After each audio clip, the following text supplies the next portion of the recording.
Hello नमस्कार दोस्तों, स्वागत है आप सभी का आपके अपने परिवार लर्न विथ डीएस सर में।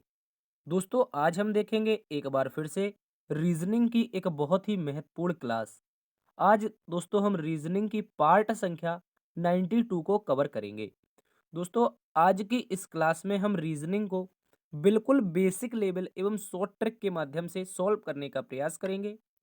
आज की इस श्रृंखला में दोस्तों एक बार फिर से आपके सामने रीजनिंग के 15 अति महत्वपूर्ण प्रीवियस ईयर क्वेश्चन के बारे में डिस्कस करेंगे, जो आपके प्रीवियस ईयर एग्जाम में बहुत ज़्यादा पूछे जाते हैं। तो दोस्तों आज की इस क्लास में कुछ इस प्रकार से क्वेश्चन रहेंगे, जैसे कि क्वेश्चन नंबर 15 है, कह रहा है ईसाई, कैथोलिक और पोप। ईसाई, कैथोलिक और पोप में कौन सा वेन आरेख बनेगा। इसके अतिरिक्त हम देखेंगे क्वेश्चन नंबर 1 को, जहां पर कह रहा है मुख अगर अभिव्यक्ति से संबंधित है तो संगीत किससे संबंधित होगा।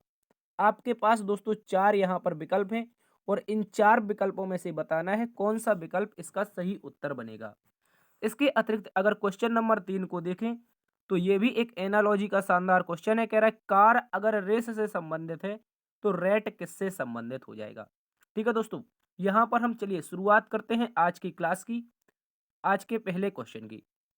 इससे पहले दोस्तों आप इनमें से यदि किसी भी एग्जाम की तैयारी कर रहे हैं, जैसे SSC GD, MTS, CHSL, CGL, CPO, UPSI, UP police, Bihar police, Agniveer clerk, Rajasthan police, Delhi police, railway group D, NTPC, DFCCIL, ALP, IBPS, navy, Madhya Pradesh police, CRPF, DRDO, CISF, ITBP, CTET, DSSB, UKPSC, दरोगा, UP triple SC PET, UPPSC, MPPSC, BPSC, super TET, UP PET तथा UP TET और भी प्रतियोगी परीक्षाएं जिनमें भी दोस्तों आपका रीजनिंग पूछा जाता है, जैसे आपके राजस्थान पटवारी की परीक्षा, मध्य प्रदेश पटवारी की परीक्षा, उत्तर प्रदेश लेखपाल या बीएसएसएससी की परीक्षा, या दोस्तों आपकी एचएसएससी की परीक्षा और भी परीक्षाएं जिनमें भी आपका रीजनिंग पूछा जाता है। उन सभी एग्जाम के पॉइंट ऑफ व्यू से ये क्लास आप सभी के सामने बहुत ही शानदार, बहुत ही दमदार साबित होने वाली है। चलिए शुरुआत करते हैं आज के पहले प्रश्न की। उससे पहले एक छोटी सी जानकारी ले लीजिए। यदि दोस्तों आप इस क्लास का पीडीएफ प्राप्त करना चाहते हैं, बहुत सारे विद्यार्थी बोलते हैं कि सर पीडीएफ कहाँ पर मिलेगा, तो दोस्तों याद रखेंगे आपका अपना टेलीग्राम ग्रुप है डीएस सर ऑफिशियल। यहाँ पर आपके 218 सदस्य हैं और दोस्तों आपको यहीं पर प्रतिदिन आपको पीडीएफ उपलब्ध कराया जाता है। अगर आपको पीडीएफ से पढ़ना है तो आप टेलीग्राम ग्रुप को डिस्क्रिप्शन में दिए गए लिंक के माध्यम से जरूर ज्वाइन करिए। चलिए शुरुआत करते हैं आज के पहले प्रश्न की। आज का पहला प्रश्न हमारे सामने है क्वेश्चन नंबर 1। दोस्तों क्वेश्चन नंबर 1 कह रहा है मुख अगर अभिव्यक्ति से संबंधित है तो संगीत किससे संबंधित हो जाएगा। तो जल्दी से इस प्रश्न के बारे में देख लेते हैं किस प्रकार से प्रश्न है, क्या इसका आंसर बनेगा। तो याद रखेंगे, देखिए मुख जो होता है हमारा मुंह, हमारे मुंह से क्या निकलती है, कुछ दोस्तों हम भावनाएं निकालते हैं। जैसे हम आपसे बात कर रहे हैं, अभी हम आपको रीजनिंग पढ़ा रहे हैं, तो इसमें हमारी कुछ अभिव्यक्ति निकल रही है आपके प्रति। तो मुख से जिस प्रकार बोलने के माध्यम से दोस्तों याद रखेंगे अभिव्यक्ति निकलती है, मुख से बोलने के माध्यम से अभिव्यक्ति निकलती है, उसी प्रकार संगीत के माध्यम से क्या निकलती है। मान लीजिए कहीं पर संगीत चल रहा था, संगीत बज रहा है, तो आप संगीत में क्या सुनेंगे, आप ध्वनि सुनेंगे, कर्ण सुनेंगे, ध्वनि सुनेंगे या यंत्र सुनेंगे। देखिए दोस्तों ध्वनि तो हमें सुनाई देती है, वो तो सही है, लेकिन संगीत जब बजता है तो उसकी हमें धुन पसंद आती है। कहते हैं ना कि कोई अच्छा सा संगीत बज रहा था, उसी संगीत की धुन पर हम क्या करने लगे, थिरकने लगे। तो इस प्रकार से इस प्रश्न का सही उत्तर ऑप्शन नंबर सी बनेगा। दोस्तों इसको याद रखेंगे। चलते हैं अगले प्रश्न की ओर। अगला प्रश्न साथियों क्वेश्चन नंबर 2। क्वेश्चन नंबर 2 कह रहा है कि यदि एक कूट भाषा में एच के यू जे को फिश लिखा जाता है तो उसी कोड भाषा में यूवीसीडी को कैसे लिखा जाएगा। यूवीसीडी का कोड बताना है। चलिए सबसे पहले देख लेते हैं इस एच के यू जे को किस प्रकार से फिश लिखा गया है। तो दोस्तों यहां पर देखेंगे, हम लिखेंगे एच, उसके बाद लिखेंगे के, फिर यू और जे, और लिखा क्या है तो दोस्तों आप कहेंगे सर एफ आई एस और एच। ठीक है दोस्तों, एच जो होता है उसकी परमाणु संख्या नहीं, यहाँ पर इसका जो स्थानीय मान होता है वो 8 होता है, एफ का 6 होता है। तो दोस्तों आप कहेंगे क्या घटा है, 2 घटा है। के 11 पर आता है और आई 9 पर आता है, तो 11 में से अगर 2 घटा दें तो क्या बचेगा दोस्तों, 9 बचेगा। उसी प्रकार यू आपका 21 पर आता है, यू हमारा 21 पर आता है और एस 19 पर आता है, तो इसमें भी यदि 2 घट जाएगा तो आपका 19 बचेगा। उसके बाद जे 10 पर आता है, एच 8 पर आता है। तो आप कहेंगे अगर दोस्तों इसमें भी -2 हो जाए तो हमारा काम बन जाएगा। तो दोस्तों इसी लॉजिक का प्रयोग करते हुए इस प्रश्न का उत्तर बता देंगे। तो U V C D, U और वी और आगे सी और डी। तो दोस्तों अगर देख लें लास्ट वाले से, अगर लास्ट वाले से देख लें डी 4 पर होता है, अगर 2 घट जाएगा तो दोस्तों बी बचेगा। तो लास्ट में हमारा बी बचना चाहिए। लास्ट में बी यहाँ नहीं है, यहाँ नहीं है, यहाँ नहीं है, केवल और केवल ऑप्शन नंबर डी में दे रखा है। दोस्तों केवल और केवल ऑप्शन नंबर डी में दे रखा है और इस प्रश्न का सही उत्तर हमारा क्या हो जाएगा? S T A B. UVCD का कोड हो जाएगा एस टी ए बी। चाहो तो आप इसे 2 घटाएंगे तो एस बचेगा, इसमें 2 घटाएंगे तो टी बचेगा और सी में 2 घटाएंगे तो ए बचेगा और डी में अगर 2 घटा देंगे तो हमारा बी बच जाएगा। इस तरह से स्टेप इस प्रश्न का सही उत्तर है। इसको दोस्तों आप लोग अच्छे से याद रखेंगे। चलिए दोस्तों चलते हैं अगले प्रश्न की तरफ। अगला प्रश्न है दोस्तों हमारे पास क्वेश्चन नंबर 3। क्वेश्चन नंबर 3 एक बहुत ही शानदार क्वेश्चन है, एक एमसीक्यू क्वेश्चन है। इसका लॉजिक बहुत शानदार है। दोस्तों कह रहा है अगर कार को रेस लिखा जाता है तो रेट का कोड क्या होगा? जल्दी से इस प्रश्न का सही उत्तर बताइए। देखिए अगर बात कर लें हम कार की तो इसका अगर प्लेस वैल्यू लिख लेते हैं तो प्लेस वैल्यू सी आता है 3 पर और दोस्तों ए आता है 1 पर और आर आता है 18 पर। ठीक है, इसके बाद इसे लिखा क्या गया है? तो आप कहेंगे आर 18 पर और ए 1 पर और दोस्तों आगे सी 3 पर और आगे क्या ई 5 पर लिखा गया है। इस तरह से लिखा गया है। तो क्या बता सकते हैं इसका लॉजिक क्या बनेगा? जल्दी से बताइए। और बहुत सारे विद्यार्थियों के मन में ये भी चल रहा होगा सर जो कार होती है उससे क्या करते हैं हम रेस लगाते हैं। क्या करते हैं? कार होती है उससे रेस लगाते हैं। तो इस प्रश्न में रेट होगा, इससे क्या कर लेंगे? रेट जो चूहा होगा उससे क्या कर सकते हैं? तो इस प्रश्न का सही उत्तर क्या होगा? देखिए इसका लॉजिक समझिए आप लोग। यहां पर लिखा क्या है? तो आप कहेंगे सर सी ए आर लिखा है और सी ए आर को इसने क्या किया है दोस्तों? इसने घुमा के लिख दिया है। इसने घुमा के लिख दिया है आर ए सी, इस तरह से। और अपने मन से यहां पर लास्ट में ये जो ई दे रखा है ये ई इसने इसमें जोड़ दिया है अपने मन से। आर ए सी में अपने मन से ई जोड़ दिया है, इसको याद रखेंगे। इसके बाद देख लेते हैं अब रेट को। तो दोस्तों आप कहेंगे जब रेट को लिखेंगे तो आर ए टी इस तरह से लिखा गया है तो इसका उल्टा लिख देंगे टी ए और लास्ट में आर और अपने मन से जिस तरह से पहले में ई जोड़ा था उसी प्रकार इसमें भी अपने मन से ई जोड़ देंगे। क्या कर देंगे दोस्तों? अपने मन से ई जोड़ देंगे।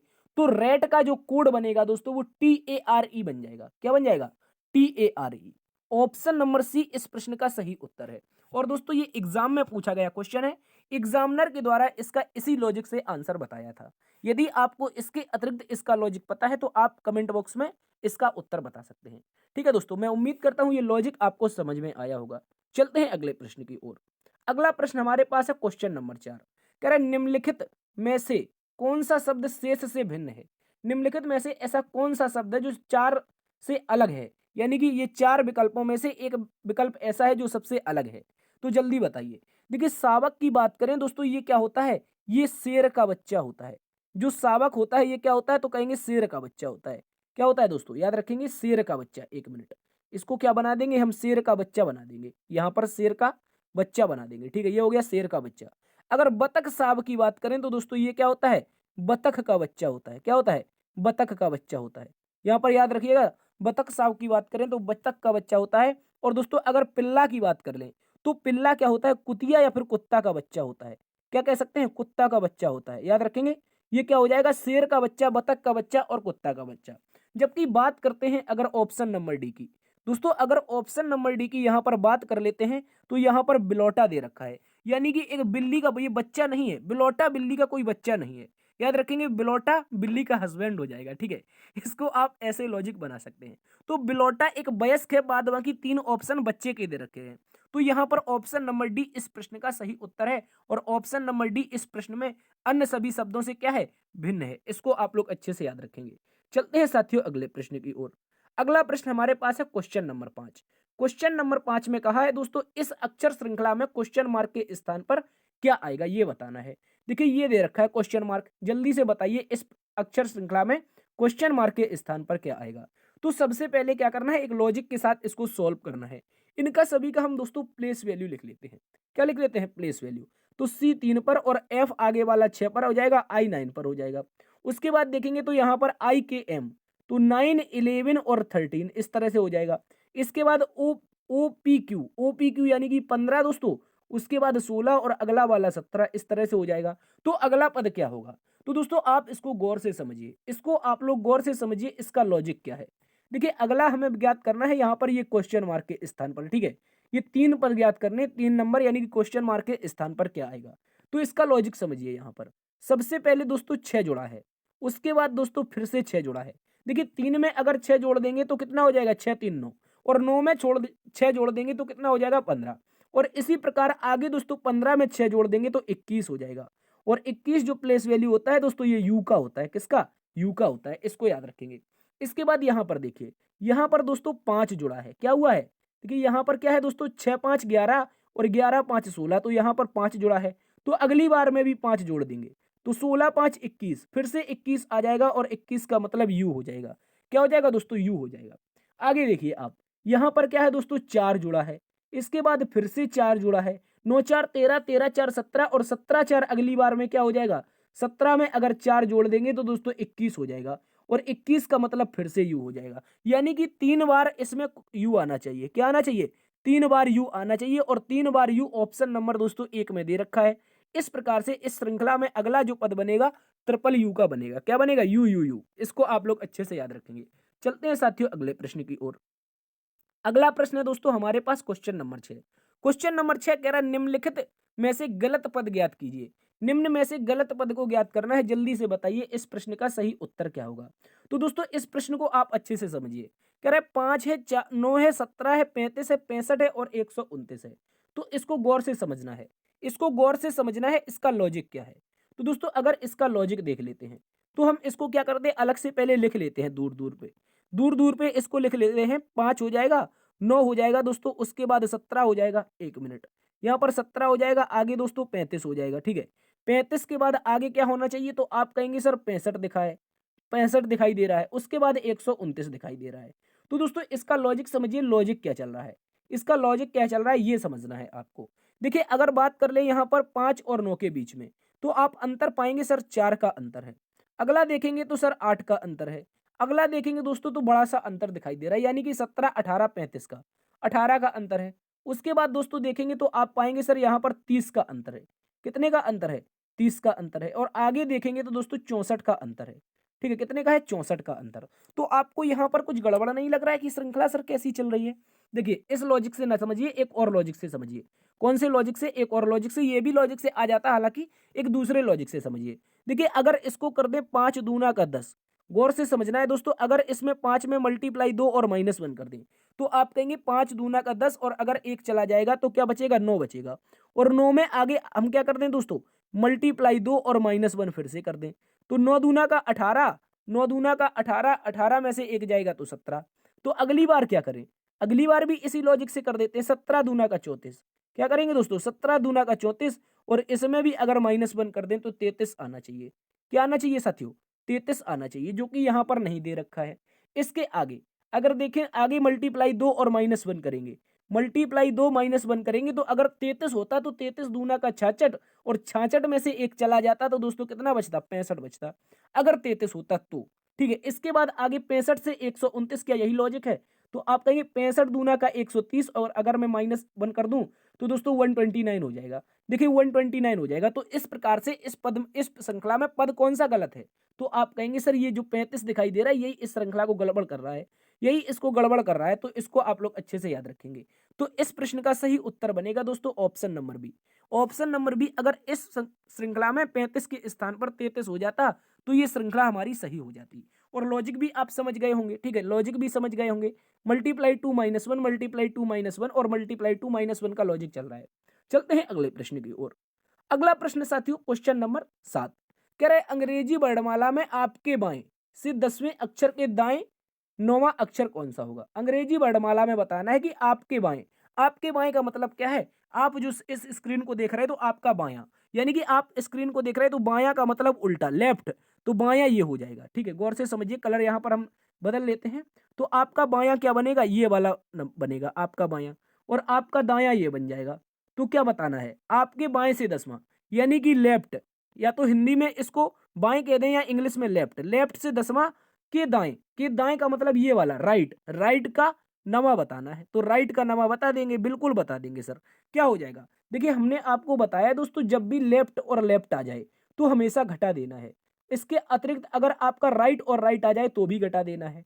और अगर ये आपस में अलग अलग आ जाते हैं, लेफ्ट राइट या राइट लेफ्ट, तो इन दोनों को आपस में जोड़ देना है। देखिए क्या आया है, लेफ्ट राइट आया है और पहले वाले को उठाना है। लेफ्ट को उठा करके दोनों को जोड़ देंगे, 19 हो जाएगा। तो लेफ्ट से 19 बता सकते हैं? बिल्कुल बता सकते हैं। सर जो अंग्रेजी वर्णमाला होती है वो लेफ्ट टू राइट तो लिखी होती है, यानी कि बाएं से दाएं ही तो लिखी होती है, ABCDEFGHIJK। तो 19वें नंबर पर कौन सा आएगा? 19वें नंबर पर कौन आएगा? तो आप कहेंगे सर 19वें नंबर पर जो स्थान आएगा वो एस का आ जाएगा। किसका आ जाएगा? एस का। तो इस प्रश्न का सही उत्तर बनेगा option number B, S is the right answer. याद रखेंगे, S is the right answer, यही इसका सही उत्तर है। लेफ्ट से 19वां आपका एस बनेगा। चलते हैं दोस्तों अगले प्रश्न की ओर। अगला प्रश्न है दोस्तों क्वेश्चन नंबर 8। क्वेश्चन नंबर 8 में आपसे कहा है, एक कैदी उससे मिलने आए, एक कैदी ने उससे मिलने आए लड़के का जेलर से परिचय कराते हुए कहा, मेरा कोई भाई या बहन तो नहीं है, यह लड़का मेरे पिता के पुत्र का पुत्र है, उसका लड़का उसका कौन है? यानी कि एक कैदी है, मान लीजिए एक कैदी है, एक कैदी है, देखिए एक कैदी जेलर से एक लड़की का परिचय करा रहा है। कह रहा है मेरा कोई भाई तो बहन नहीं है। जो कैदी जेल में है वो अपने जेलर से क्या कह रहा है? मेरा कोई भाई बहन नहीं है, लेकिन ये जो लड़का आया है मुझे देखने, ये मेरे पिता के पुत्र, ये मेरे पिता के पुत्र का पुत्र है। तो लड़का उसका कौन होगा? देखिए गौर से समझिए आप यहां पर, हालांकि भगवान न करे आपके साथ ऐसा हो, लेकिन आप इस प्रश्न को समझने के लिए अपने आप को वहां पर रख के देखिए। देखिए आप मान लीजिए कहां पर हैं? जेल में हैं। आप जेल में हैं, आप कह रहे हैं मेरा ना तो कोई भाई है, मेरा ना तो कोई भाई है और ना ही मेरी कोई बहन है, यानी कि ना तो भाई है ना ही बहन है, मैं स्वयं अपने पिता का अकेला हूं, मैं अपने पिता का अकेला हूं क्योंकि मेरा भाई और बहन नहीं है। तो जेल में आप मान लीजिए खड़े हैं, आप जेलर साहब से कह रहे हैं, जो मेरा ये लड़का जो मुझे देखने आया है, जो लड़का मुझसे मिलने आया है, वो है मेरे पिता, यानी कि जेल में व्यक्ति जो बंद है उसका पिता, ये हो जाएगा उसका पिता। पिता के पुत्र, के पुत्र, पिता के पुत्र ये हो गए, का पुत्र है, का पुत्र है, तो बताइए वह लड़का कौन हो जाएगा? तो आप अब बता सकते हैं? बिल्कुल बता सकते हैं। वह जो लड़का होगा उसका क्या लगेगा? लड़का ही तो लगेगा, यानी कि पुत्र ही तो लगेगा। गौर से समझना है, इस जेल में बंद व्यक्ति का ना तो कोई भाई है ना ही बहन है, लेकिन एक लड़का मिलने आता है, एक लड़का मिलने आता है और जेलर से वह जो व्यक्ति बंद है वो कहता है ये मेरे पिता के पुत्र का पुत्र है। तो पिता के पुत्र का पुत्र यानी कि जेल में बंद व्यक्ति के क्या हो जाएगा? ये लड़का हो जाएगा। इसको याद रखेंगे, मोस्ट इंपोर्टेंट क्वेश्चन है जो आपके एग्जाम में पूछा गया था। चलिए बढ़ते हैं दोस्तों अगले प्रश्न की ओर। अगला प्रश्न है दोस्तों क्वेश्चन नंबर 9। क्वेश्चन नंबर 9 में कहा कि मोहन पश्चिम की ओर 5 किलोमीटर की यात्रा की, बाईं ओर घूमकर 3 किलोमीटर की यात्रा की, दाईं ओर घूमकर 9 किलोमीटर की यात्रा की, फिर उत्तर में 3 किलोमीटर गया, वह प्रारंभिक स्थान से कितने दूर है? चलिए इसको सॉल्व करते हैं। सबसे पहले पूर्व पश्चिम आपको याद रहने चाहिए, तो एक प्लस बनाएंगे, अपने राइट में ईस्ट लिखेंगे और लेफ्ट में वेस्ट लिखेंगे, नीचे साउथ ऊपर नॉर्थ लिखेंगे, ठीक है, इस तरह से। तो पश्चिम में यात्रा तय कर रहा है यानी कि वेस्ट में जाएगा, ठीक है, याद रखेंगे। तो चलिए इसको मोहन नाम के शख्स को कहां पर घुमाते हैं? वेस्ट में ले जाते हैं, वेस्ट में ले जाते हैं। उसके बाद कहां जा रहा है? बाईं ओर जा रहा है। तो यहां पर मोहन नाम का शख्स कहां पर जाएगा? बाईं ओर जाएगा, ठीक, सॉरी, पश्चिम की ओर जाएगा और 5 किलोमीटर की यात्रा पूरी करेगा। तो ये दूरी कितनी हो जाएगी? 5 किलोमीटर।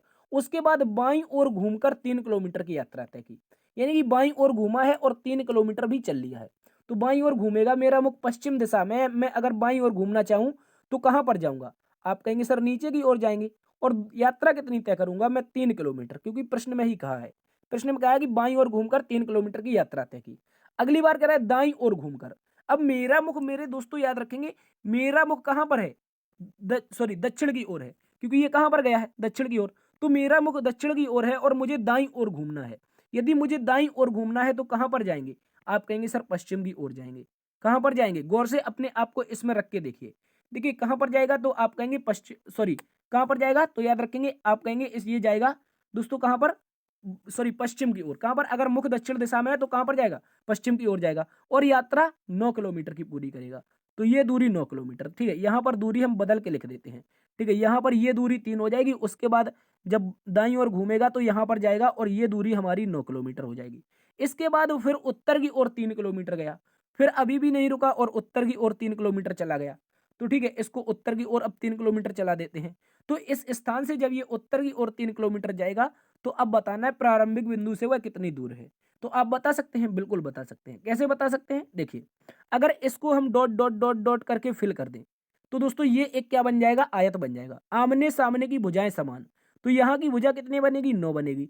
और 9 और 5 को जोड़ देंगे, क्योंकि यहाँ तक की दूरी तो बतानी है। 9 5 कितना हो जाएगा सर? 14 हो जाएगा। और इस प्रश्न का सही उत्तर बनेगा 14 kilometre is the right answer. 14 kilometre option number D में दे रखा है, यही इस प्रश्न का सही उत्तर है। चलते हैं अगले प्रश्न की ओर। अगला प्रश्न है दोस्तों क्वेश्चन नंबर 10। क्वेश्चन नंबर 10 कथन दे रखा है और आपके सामने कुछ निष्कर्ष दिए गए हैं। देखिए, हम कथन को एक बॉक्स में बंद कर देते हैं। यहाँ पर ये क्या है? कथन दे रखा है। उसके बाद निष्कर्ष यहाँ पर दिए हैं। गौर से समझना है, निष्कर्ष कहाँ पर है दोस्तों? एक मिनट। निष्कर्ष हमारे यहाँ पर दिए हैं, ठीक है, ये निष्कर्ष हो गए। तो अब दोस्तों आपको बताना है, कथन पढ़ना है और कथन के अनुसार ही निष्कर्ष देना है, ठीक है। अलग से कुछ भी थिंक नहीं करना है, केवल कथन को पढ़कर क्या देना है? निष्कर्ष देना है। कह रहा है एक्स देश की सरकार ने हाल ही में कुछ रियासतों की घोषणा की और सभी विदेशी आगंतुकों को आकर्षक पैकेज टूर प्रस्तुत किए हैं। यानी कि एक्स देश की कोई सरकार है और दोस्तों उसने हाल ही में कुछ नई योजनाएं बनाई हैं और उसने क्या कहा है? कुछ रियायतें में घोषणा की है। कह रहा है विदेशी जो आगंतुक आएंगे आकर्षक पैकेज टूर प्रस्तुत किए हैं। तो देखिए, अब निष्कर्ष नंबर 1 इसके अनुसार पढ़िए। निष्कर्ष क्या कह रहा है? अब और भी अधिक विदेशी पर्यटक घूमने आएंगे। अब और भी अधिक विदेशी पर्यटक घूमने आएंगे। गौर से समझना है, कथन को पढ़ना है और इसका उत्तर देना है।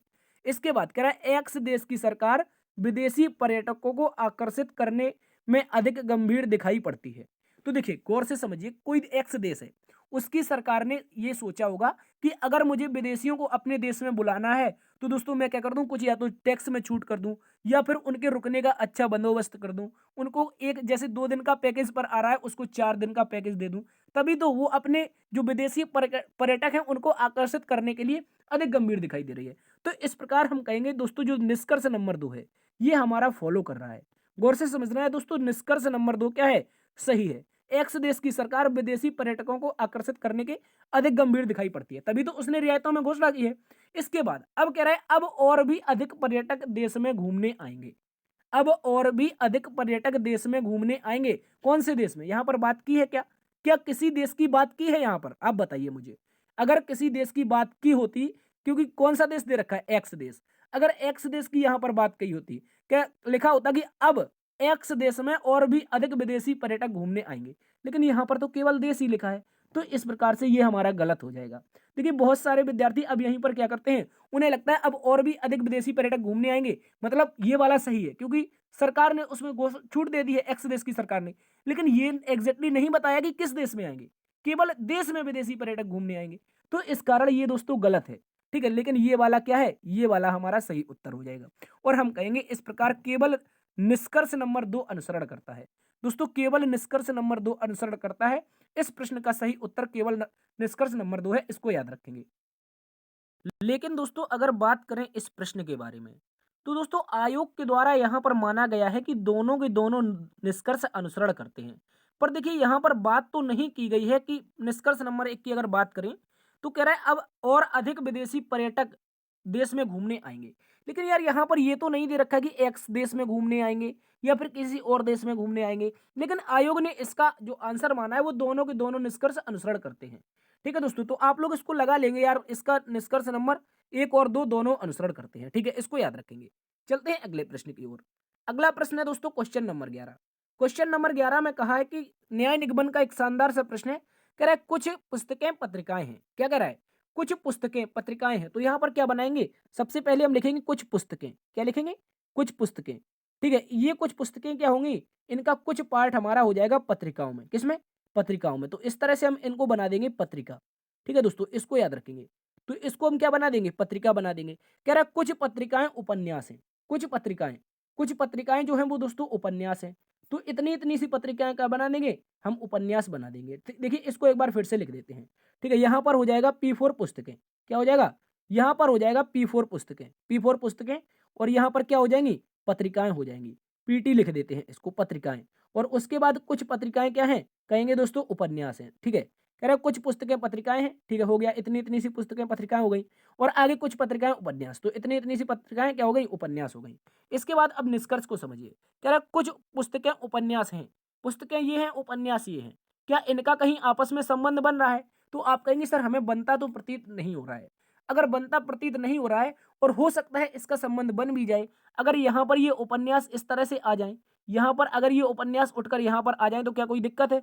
आप कहेंगे बिल्कुल दिक्कत नहीं है। लेकिन एग्ज़ैक्टली इसका कोई फिगर नहीं बन रहा है और एग्ज़ैक्टली जब पता नहीं चल रहा है तो इस कारण ये वाला क्या है? गलत है। क्योंकि पुस्तकें यहाँ पर, उपन्यास यहाँ पर, ये दोनों गलत हो गए। इसके बाद कह रहा है कुछ उपन्यास पत्रिकाएँ हैं। कुछ उपन्यास, ये रहे उपन्यास, ये रही पत्रिकाएँ। तो आप कहेंगे क्या ये सही है? आप कहेंगे बिल्कुल। इतना-इतना सा पार्ट ऑलरेडी पत्रिकाओं का उपन्यास था, तो कुछ उपन्यास भी इतने-इतने से क्या हो जाएँगे? पत्रिकाएँ हो जाएँगे। यानी कि निष्कर्ष नंबर 2 अनुसरण करता है। तो इसको याद रखेंगे, केवल निष्कर्ष नंबर 2 अनुसरण करता है। ये इस प्रश्न का सही उत्तर है। निष्कर्ष number 2 option B is the right answer. चलते हैं दोस्तों अगले प्रश्न की ओर। अगला प्रश्न है दोस्तों क्वेश्चन नंबर 12। क्वेश्चन नंबर 12 में हमसे कहा है कि नीचे दिए गए आरेख में उस क्षेत्र को ज्ञात कीजिए जो नियुक्ति शिक्षित व्यक्तियों के वर्ग को निरूपित करता है जिनकी नौकरी पक्की नहीं है। नियुक्ति शिक्षित व्यक्तियों के वर्ग को निरूपित करता है जिनकी नौकरी पक्की नहीं है। ठीक है, यहाँ पर देखिए। तो आप कहेंगे सर नियुक्ति किसके लिए दे रखी है? तो सर्कल दे रखा है। नियुक्ति में क्या दे रखा है दोस्तों? एक सर्कल दे रखा है। जबकि यहाँ पर पक्की नौकरी के लिए क्या है? तो आप कहेंगे सर त्रिभुज दे रखा है। ठीक है, इसके बाद शिक्षित के लिए क्या है? तो एक और बड़ा सा सर्कल दे रखा है। ठीक है, इसको अलग कलर से बना देते हैं। तो यहाँ पर शिक्षित के लिए एक सर्कल दे रखा है। यानी कि हमें बताना है कि नियुक्ति शिक्षित, क्या बताना है? नियुक्त भी होने चाहिए और शिक्षित भी होने चाहिए, लेकिन नौकरी उनकी पक्की नहीं होनी चाहिए। यानी कि दोस्तों किसमें नहीं आने चाहिए? त्रिभुज में नहीं आने चाहिए। इस त्रिभुज के अंतर्गत कोई भी नहीं आना चाहिए। तो त्रिभुज के अंतर्गत अगर कोई आएगा तो वो गलत हो जाएगा। देखिए, त्रिभुज के अंतर्गत तो त्रिभुज को हम पूरा का पूरा क्या कर देते हैं? काट देते हैं दोस्तों। त्रिभुज को इस तरह से क्या कर देंगे? काट देंगे। इसके बाद अब क्या आना चाहिए? नियुक्त होने चाहिए शिक्षित, यानी कि एक इस सर्कल में भी आने चाहिए, ये वाले में, और उसके बाद एक ये वाले में भी आने चाहिए। तो इसमें कौन-कौन से दिखाई दे रहे हैं? आप कहेंगे सर इसमें दोस्तों हमें 2 दिखाई दे रहे हैं, एक का नाम बी है और एक का नाम डी है। क्या है? बी, डी ऐसे व्यक्ति हैं जो नियुक्त हैं और शिक्षित हैं, लेकिन उनकी नौकरी पक्की नहीं है। तो इस प्रकार से हम कहेंगे सर ऑप्शन नंबर डी, जिसमें दे रखा है बी और डी। बी और डी इस प्रश्न का सही उत्तर है। इसको आप लोग अच्छे से याद रखेंगे। चलते हैं दोस्तों अगले प्रश्न की ओर। अगला प्रश्न है हमारे पास क्वेश्चन नंबर 13। क्वेश्चन नंबर 13 कह रहा है नीचे दिए गए प्रश्न में से विषम विकल्पों को ज्ञात कीजिए। यहाँ पर दोस्तों हमें 4 विकल्प दे रखे हैं। इस प्रश्न में दोस्तों हमें 4 विकल्प दे रखे हैं, ए, बी, सी और डी। इनमें से बताना है साथियों कौन सा जो विकल्प होगा वो विषम हो जाएगा।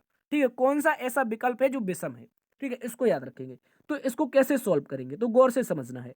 आप यहाँ पर देखेंगे ऊपर की जो आकृति है ये 6 आकृतियों वाली है, सॉरी 6 फलक वाली है। ये कितनी है? षटफलक आकृति है। 1, 2, 3, 4 और उसके बाद यहाँ पर 5 और ये वाला 6। तो 6 फलक वाली आकृति दे रखी है। इसके अंतर्गत कैसी आकृति है? तो कहेंगे सर हम ये जो आकृति है 1, 2, 3, 4 और 5 फलक की है। ये कितने की है? 5 फलक की है। ठीक है, यानी कि ऊपर की 6 अंदर की 5 है। और इसको देखेंगे तो दोस्तों आप कहेंगे ये 5 फलक की है, अभी देखी थी हमने। उसके बाद यहाँ पर क्या है? ये दोस्तों 4 फलक की आकृति दे रखी है, यानी कि ऊपर 5 की अंदर 4 की। और यहाँ पर दोस्तों आप देखेंगे तो ये 6 फलक की, क्योंकि अभी हमने पहले पिछली बार देखी थी पीछे, ये वाली यहाँ पर देखी थी तो 6 फलक की होती। लेकिन यहाँ पर देखेंगे तो अंदर 4 फलक की है। अंदर कितने की है दोस्तों? 4 फलक की। इसके बाद इसको देख लेते हैं, किसको? इसको। तो यहाँ पर जो बाहर आकृति है, ये जो बाहर आकृति है इसमें कितने फलक हैं? तो आप कहेंगे सर बाहर वाली आकृति में 4 फलक हैं। इसके बाद अंदर वाली में कितने हैं? 1, 2, 3, यानी कि 3 भुजाओं से मिलकर बनी हुई है। तो यहाँ पर 3 हो जाएंगे। तो इसमें विषम क्या होगा? आप कहेंगे यहाँ पर बाहर 6 की थी, अंदर 5 की थी, यानी 1 का अंतर था। ठीक है, कितने का अंतर था? तो दोस्तों यहाँ पर 1 का अंतर था। यहाँ पर 5 और 4, इसमें भी 1 का अंतर है। इसमें देखें तो 6 और 4 2 का अंतर है। और यहाँ पर देखें तो 4 और 3 तो यानी कि 1 का अंतर है। तो इस प्रकार से जो विषम बनेगा, इस प्रश्न का जो विषम उत्तर बनेगा वो दोस्तों हमारा ऑप्शन नंबर सी बन जाएगा। क्योंकि यहाँ पर अंदर तो 4 है लेकिन बाहर 6 है, लेकिन इनमें अंतर 1 का नहीं है। तो ऐसे भी कह सकते हैं बाहर की आकृति जो है वो 6 की है, अंदर की 5 की है, यानी कि बाहर की 1 ज्यादा है, ऐसे भी कह सकते हैं। तो इस तरह से ऑप्शन नंबर जो सी होगा ये विषम हो जाएगा, क्योंकि बाहर की 6 की है, अंदर की 4 की है। ठीक है, इसको याद रखेंगे। चलते हैं अगले प्रश्न की ओर। अगला प्रश्न है दोस्तों क्वेश्चन नंबर 14।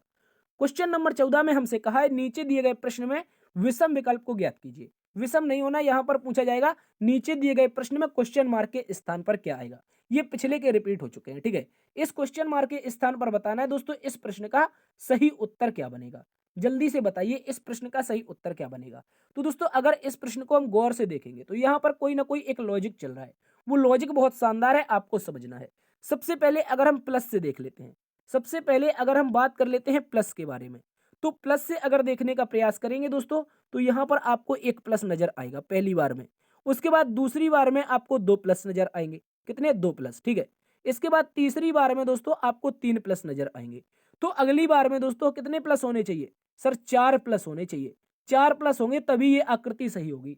तो चार कहां पर नहीं है? ये नहीं है, यहां पर चार नहीं है। ऑप्शन नंबर बी हमारा गलत हो जाएगा। इसके बाद सर इस कॉर्नर को अगर गौर से हम देखेंगे, इस कॉर्नर को, तो इस कॉर्नर में एक सर्कल दे रखा है हर एक में। इस कॉर्नर में क्या है? हर एक में एक सर्कल है। तो यहां पर एक कॉर्नर में क्या आना चाहिए दोस्तों? एक हमारा सर्कल आना चाहिए, प्यारा सा एक सर्कल आना चाहिए। क्या आना चाहिए? तो आप कहेंगे सर सर्कल आना चाहिए, चलिए इसको बना देते हैं। तो ये एक सर्कल आ जाएगा। तो इसमें आपको यहां पर एक सर्कल नहीं दिखाई दे रहा है, इस कारण ये वाला कैसा हो जाएगा? ऑप्शन नंबर ए भी हमारा गलत हो जाएगा। ठीक है, इसको याद रखेंगे। इसके बाद अब क्या है दोस्तों? अब देखिए, पहली बार में एक ये डॉट दिखाई दे रहा है आपको, कौन से कॉर्नर पर? यहां वाले कॉर्नर पर। उसके बाद दूसरे नंबर में देखेंगे, जैसे ही आप इसको दूसरे नंबर में देखेंगे, देखिए यहां पर ये आपको एक डॉट दिखाई दे रहा है, इसको दूसरे में देखेंगे तो जस्ट इसके चिपका हुआ डॉट है। तो इसके बाद तीसरे में देखेंगे तो यही इसी कॉर्नर पर डॉट है। तो अगले वाले में कहां पर आना चाहिए? इस कॉर्नर पर डॉट आना चाहिए। कहां पर आना चाहिए? इस कॉर्नर पर।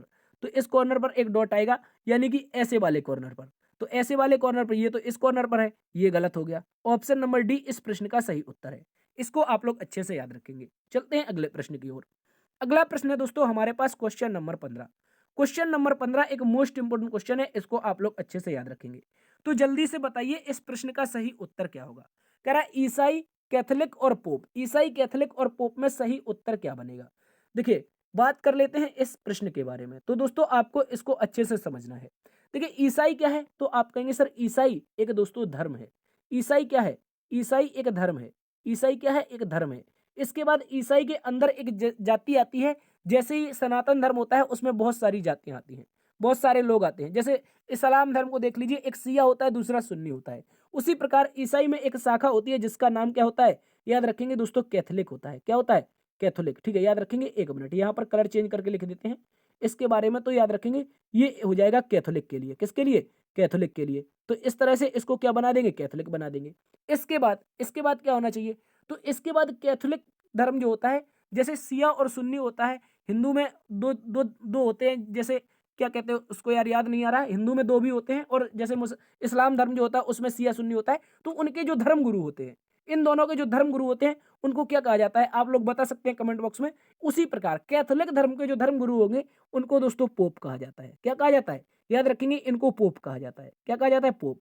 तो इस तरह की इसमें आकृति बननी चाहिए दोस्तों, इस तरह की आकृति बननी चाहिए। इसको आप लोग अच्छे से याद रखेंगे। तो तीन सर्कल एक दूसरे के ऊपर होना चाहिए। लेकिन दोस्तों यहां पर तो एक विषम परिस्थिति आ गई। क्या परिस्थिति? कि किसी भी ऑप्शन में तीन सर्कल एक दूसरे के ऊपर नहीं आ रहे हैं। तो क्या होना चाहिए? तो क्या इस प्रश्न को गलत कर दें? देखिए, वैसे एग्जैक्टली उत्तर तो ऐसा बनेगा, एग्जैक्टली उत्तर आपका ऐसा बनेगा। लेकिन अगर विकल्प की देख लें तो हम क्या कर सकते हैं? इसको हम ऐसा बना सकते हैं। सबसे बड़ा हम बना देंगे ईसाई धर्म के लिए। किसके लिए दोस्तों? याद रखेंगे, सबसे बड़ा बना देंगे ईसाई धर्म के लिए।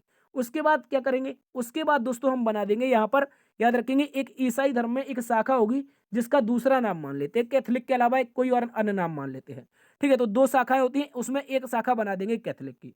और दूसरी शाखा के जो धर्म गुरु होंगे उनको भी दोस्तों पोप कहा जाएगा। जो दूसरी शाखा के धर्म गुरु होंगे तो उनको भी पोप कहा जाएगा।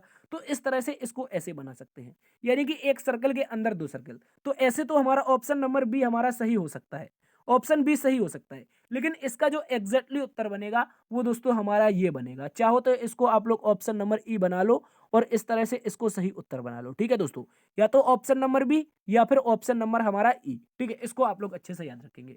ठीक है, पांचवा ऑप्शन अब बना सकते हैं। ईसाई के अंदर एक शाखा होती है, जैसे इस्लाम धर्म में दो शाखा शिया और सुन्नी की होती हैं। उसी प्रकार जो ईसाई होता है उसमें एक कैथोलिक होती है और दूसरी, उसके बारे में हमें ज्यादा नहीं मालूम है।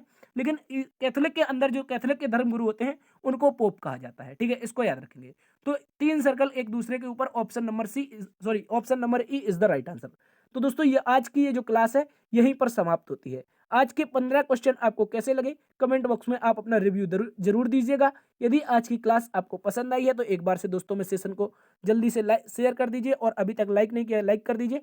तो शेयर जरूर करना है दोस्तों। सब्सक्राइब करने का कोई पैसा चार्ज नहीं है, चाहो तो आप इसे आसानी से सब्सक्राइब कर सकते हो। राइट हैंड कॉर्नर में सब्सक्राइब का बटन दे रखा है, उसको प्रेस करके बेल आइकन को ऑन कर लेना, ताकि जब भी इस प्रकार की क्लासेस आए तो आपके पास नोटिफिकेशन पहुंच जाए।